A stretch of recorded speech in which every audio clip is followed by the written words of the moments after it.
김계홍의 인생 스케치.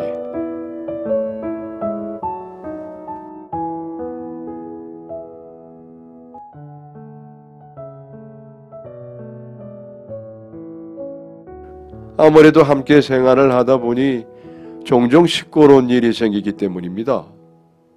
아기들은 아직 어려서 아기들끼리의 문제는 없는 편이죠. 거의 충돌이 일어나면은 엄마들의 싸움입니다. 다른 것보다 아무래도 공동시설이다 보니 세탁실 같은 공동공간 사용에 대한 문제나 혹은 이곳에서 나누어지는 아이용품들에 대한 엄마들의 경쟁 같은 것이 싸움으로 이어지곤 하죠. 아기 엄마들 사이에도 욕심이 많은 아기 엄마는 대하기가 힘듭니다. 우리 시설에도 그런 사람이 있었죠. 입사한 지 3달 된 23살의 감정기복이 무척 심한 엄마였어요. 요한이라는 5개월 된 아들을 키우고 있었는데 끊임없이 분란을 일으켰기에 저 같은 도우미뿐만 아니라 복지사님들마저도 문제라고 뒷말을 할 정도였죠.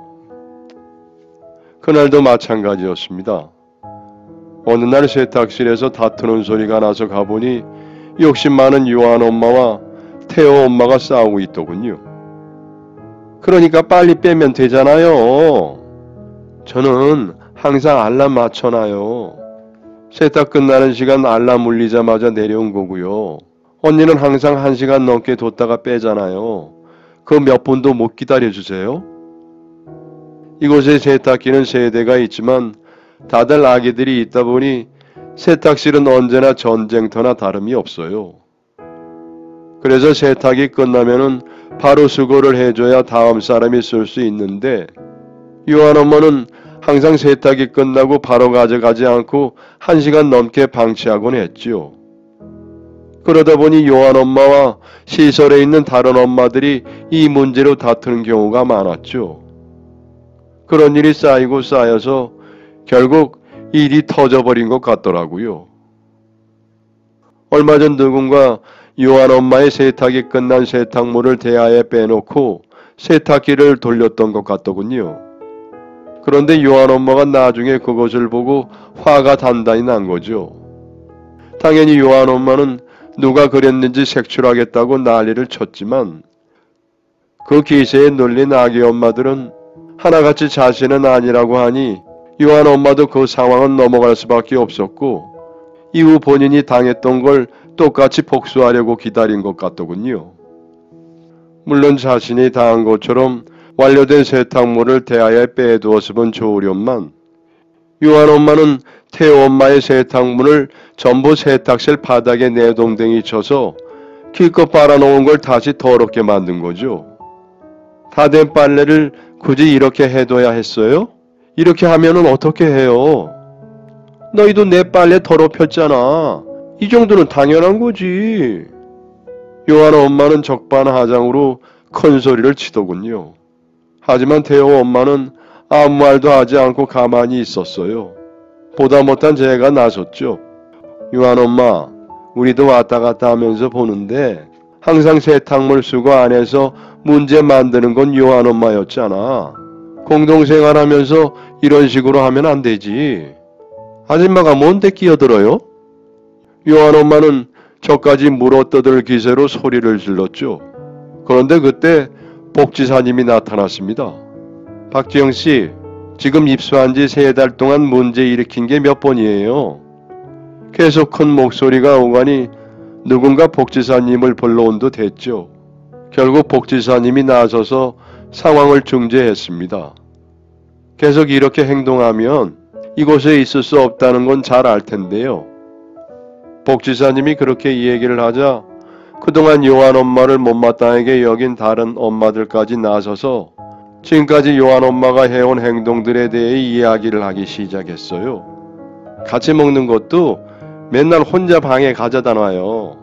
안 그래도 물티슈는 항상 부족한데 다른 사람들은 하나씩 가져갈 때 혼자 2-3통씩 가지고 올라가서 쓰고 그동안 요한 엄마에게 쌓인 게 많았는지 한두 명이 말하는 게 아니었습니다.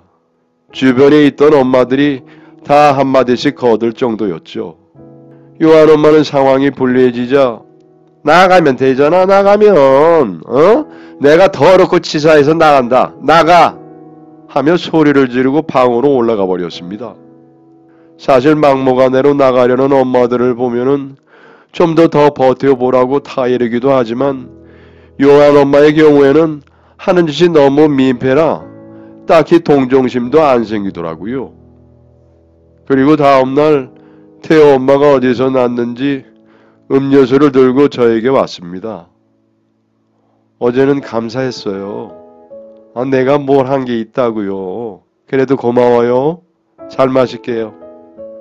들고 온 성의가 예뻐서 태호 엄마가 준 음료수를 받았죠. 근데 이름이 뭐라고 했죠?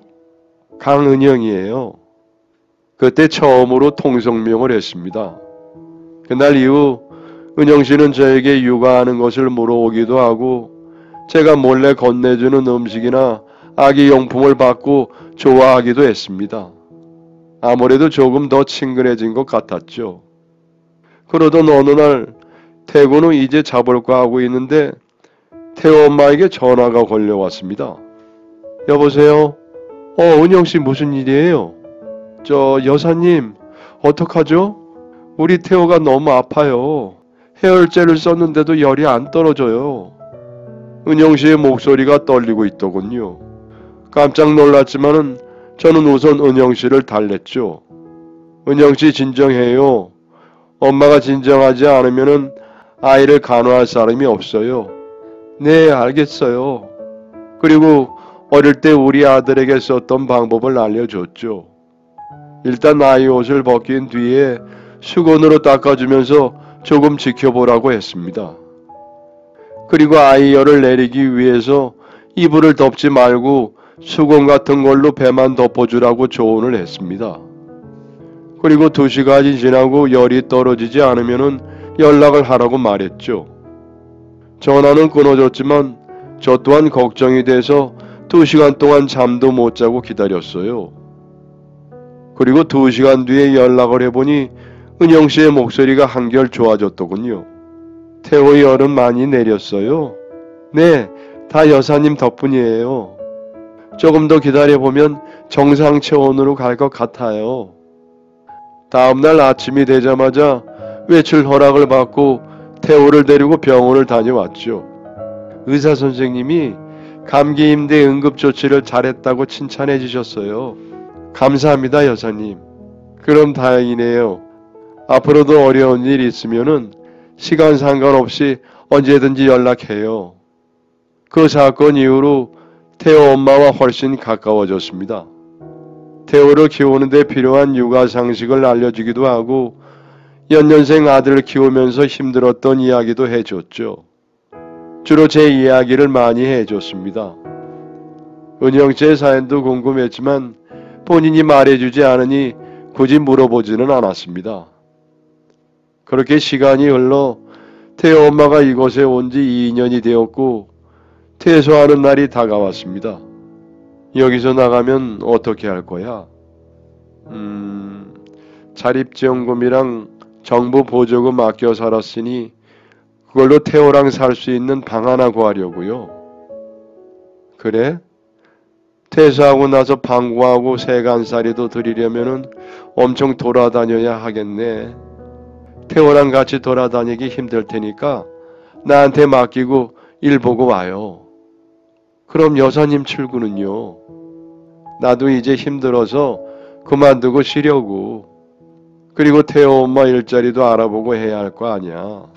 혼자 다 어떻게 하려고 해? 아니다. 당분간 우리 집에서 지낼래? 아들 둘 다 군대 가서 신랑이랑 둘이 지내고 있으니까. 태호 엄마만 괜찮으면 그렇게 해도 될 것 같은데. 아무리 그래도 그건 좀 너무 폐를 끼치는 것 같아서. 괜찮아. 집에서 혼자 있기 적적해서 그래. 내가 태호 보고 싶을 것 같기도 하고. 직부하고 어느 정도 자리 잡을 때까지만 도와줄게요. 저는 열심히 태호 엄마를 설득을 했고 결국 별다른 대안이 없던 은영씨도 제 도움을 받기로 했습니다. 그렇게 태호와 태호 엄마가 우리 집에서 지내게 되었죠. 그리고 일주일 뒤에 큰아들이 전역을 하는 날이 되었습니다. 그날은 여느 때와 똑같은 날이었어요. 태호는 예쁘게 잘 웃었고 은영이도 아이를 잘 돌보고 있었죠. 그리고 헐레벌떡 집에 들어온 아들은 들어서자마자 은영이를 보고 눈물을 터뜨렸습니다. 은영아, 지훈아. 그리고 두 사람은 서로를 안고 펑펑 울었습니다. 사실 태호는 제 손주였던 것입니다. 지훈이가 군대 가기 직전 여자친구가 출산을 하고 미혼모 시설에 들어갔다는 걸 털어놨죠. 미리 알렸다면은 제가 나서서 혼인신고도 하고 군복무를 해야 하는 아들과 아기를 키우는 며느리가 함께 지낼 수 있는 이런저런 방법을 알아봤을 텐데 너무 늦게 알게 되어서 할 수 있는 것이 아무것도 없었죠. 그래서 고민 끝에 은영이가 있다는 미혼모 시설에 일을 하며 그 아이들을 돌본 것이었습니다. 바로 집으로 데려올까 생각하기도 했지만 아들이 군복무 중이었기 때문에 남편 없이 시부모와 지내야 하는 상황을 은영이가 힘들어할 것 같았죠. 게다가 우리 부부가 시설만큼 이 아이를 전적으로 도와줄 수 없다고 생각을 했어요. 제 정체를 먼저 은영이에게 밝힐까도 생각했지만 혹시라도 제가 아이의 할머니라는 사실이 알려지면은 퇴소당할까봐 싶어서 끝까지 말하지 않았던 것입니다. 미혼모 시설에 있는 동안은 가족밖에 면회가 안 되기도 했고 아직 둘은 법적으로 부부 사이가 아니라서 만날 수가 없었어요. 아이 아빠와 연락이 되고 있다는 사실이 알려지면은 혹시 퇴소를 당할까 싶어 서로 편지조차 주고받지 않았죠. 지훈이 역시 휴가를 나오거나 하면은 일용직이라도 나가서 벌어온 돈으로 저에게 은영이를 챙겨달라고 부탁을 했습니다. 힘들고 외롭지 않게 엄마가 잘 보살펴달라고 말이죠. 이전 아들에게 얘기를 들어보니 은영이는 사인이 깊은 아이였어요.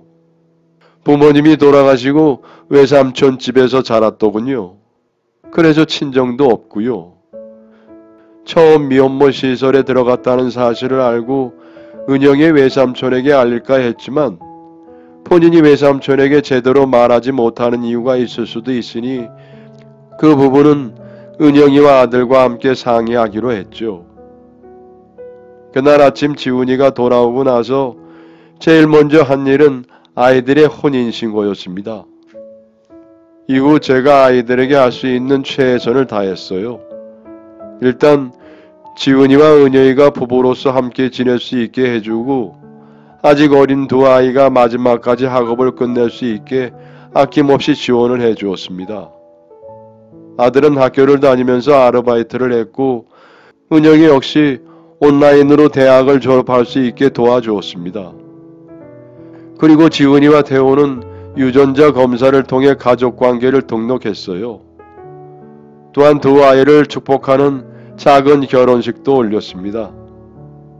이 과정에서 은영이의 외삼촌이 은영이를 키운 값을 요구하기도 하는 일이 있었지만 은영이가 중간에서 똑부러지게 행동을 했죠.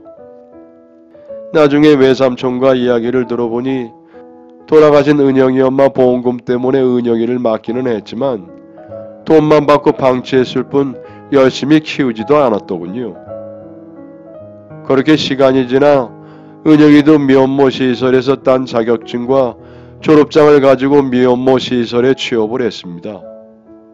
아무래도 자신이 미혼모 시절에 마음이 많이 걸렸는지 취업 방향을 그쪽으로 잡았던 모양이에요.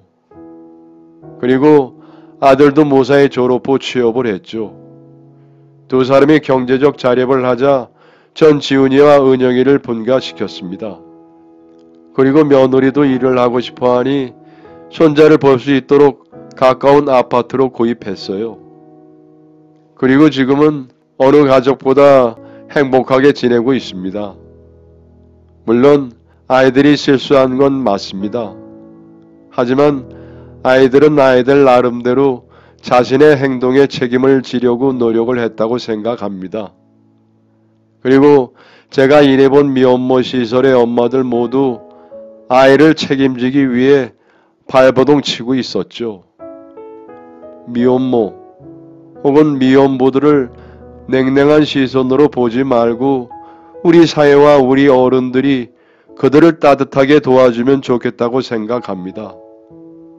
적어도 그들이 문자로 낙인 지켜버리고 배척을 당해 가난이 가난을 낳는 세상이 되지 않기를 진심으로 바랍니다.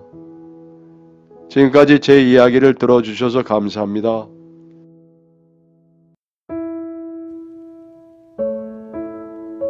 여러분의 사연을 기다리고 있습니다.